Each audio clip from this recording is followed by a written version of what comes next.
बूढ़ी माँ, आप जल्दी से मुझे बताइए उस औषधि के बारे में। यदि ऐसी बात है पुत्र, तो सुनो।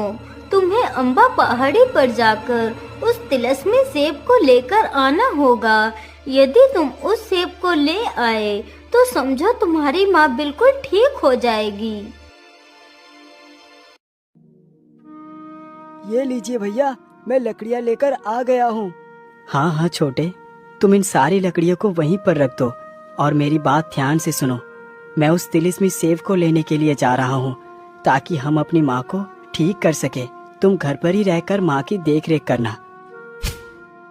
इतना बोलकर कमल सेब की तलाश में निकल पड़ता है।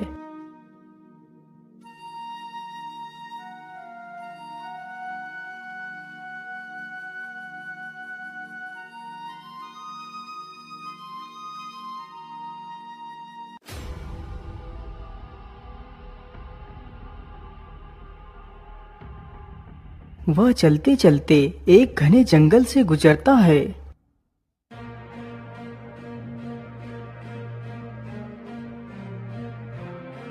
अरे ये क्या, आगे तो 2 रास्ते हैं। अब मैं किस रास्ते पर जाऊं?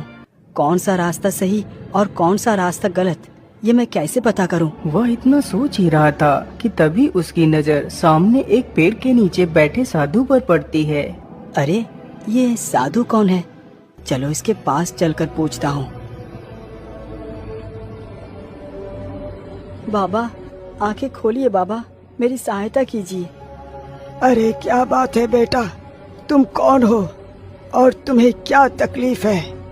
बाबा, मेरा नाम कमल है और मैं अम्बा पहाड़ी पर जाना चाहता हूँ ताकि मैं उस तिलिस्मी सेब को ला सकूं। क्या तिलिस्मी सेब? लेकिन बेटा, तुम्हें उस सेब की क्या आवश्यकता पड़ गई? फिर कमल सारी दास्तान उस साधु को सुनाता है। इसीलिए मुझे वो तिलिस्मी सेब किसी भी हालत में चाहिए। लेकिन पुत्र, क्या वो तिलिस्मी सेब तुम्हें उस वैद्य ने लाने को कहा है? हाँ बाबा, उस सेब को लाने के लिए उस वैद्य ने ही बताया है।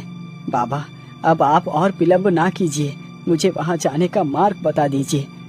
पुत्र, वो सेब लाना इतना भी आसान नहीं जितना कि तुम समझ रहे हो। वो सेब अम्बा पहाड़ियों के बीच परियों के बगीचे में मिलेगा। उसकी रक्षा 2 दैत्य करते हैं। याद रखना, यदि वो दोनों दैत्य सो रहे हो तो बगीचे में मत घुसना। उन दोनों दैत्यों के जागने की प्रतीक्षा करना और यदि बगीचे का दरवाज़ा खुला हो तो मत घुसना। यदि दरवाज़ा बंद हो तो उसे खोलकर